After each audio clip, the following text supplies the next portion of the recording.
il y a des volte-face qui en disent beaucoup. Prenons Éric Ciotti. En ce début d'année 2025, le nouvel allié de Marine Le Pen se présente volontiers comme un Javier Milei français. Pas effrayé par l'aspect phallo que confère le rôle d'imitateur, le député des Alpes-Maritimes est allé jusqu'à reprendre la tronçonneuse du président argentin. Ce même député des Alpes-Maritimes qui, en début d'année 2024, demandait à l'État d'instaurer un salaire minimum pour les agriculteurs. Colbertiste la veille, ultralibéral le lendemain. À sa décharge, le président de l'UD n'est pas le seul à être sensible au discours promettant la hache au fonctionnement de l'État.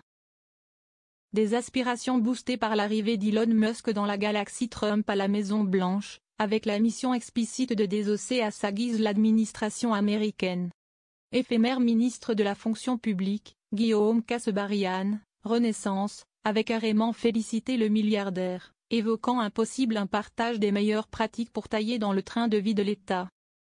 J'en ai rêvé, Musk va le faire, salivait par avance Valérie Pécresse dès le mois de novembre.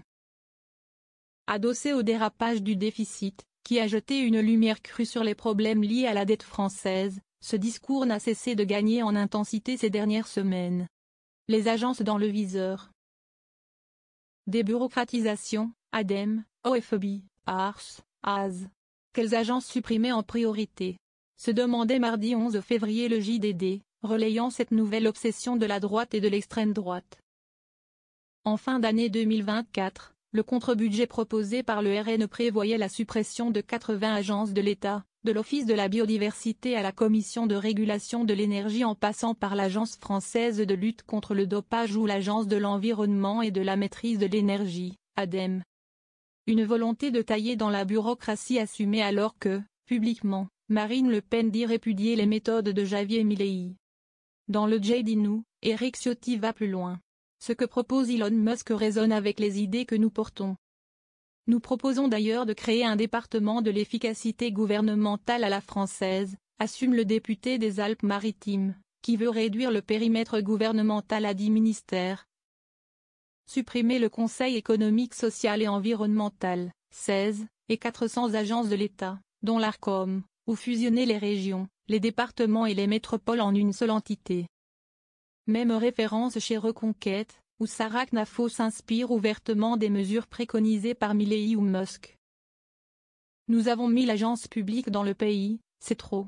Moins 5% sur les dépenses de toutes ces agences, c'est plus de 2 milliards d'euros d'économies. Soulignait au mois de janvier la ministre des Comptes publics, Amélie de Montchalin, sans pour autant joindre le geste à la parole dans le budget 2025. Il existe, comme l'a montré la présidente de la région Pays de la Loire Christelle Morancet, une déclinaison locale de cette tendance, 100 millions d'euros d'économies quand l'État en demandait 40. Ce qui passe par une baisse drastique et inédite du budget de la culture. Moins 73%. Alors, ces violents coups de rabot prônés à des degrés divers par la droite et l'extrême droite sont-ils la solution au problème de déficit que traverse le pays? Dégagisme. Même la Cour des comptes, qui alerte sur des dépenses publiques en roue libre se montre sceptique. La traque des agences, la traque des fonctionnaires, la traque des services publics, cette espèce d'assaut général contre une supposée bureaucratie n'est pas la solution, a prévenu Pierre Moscovici, président de l'institution, ce mercredi 12 février.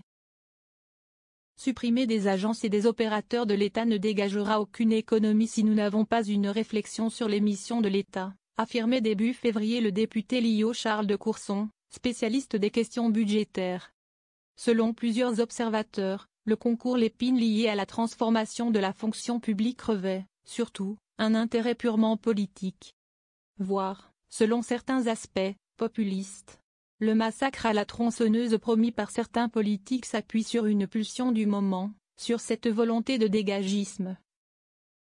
Observe dans Le Monde Thierry Pêche, directeur général de la Fondation Terra Nova.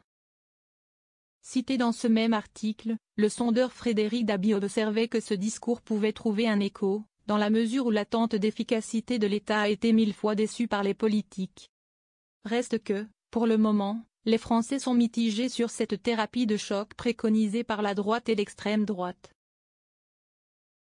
Selon un sondage CSA pour le JDD, Seulement 48% des Français se disent favorables à l'instauration d'un ministère de l'efficacité gouvernementale sur le modèle proposé par Donald Trump aux États-Unis.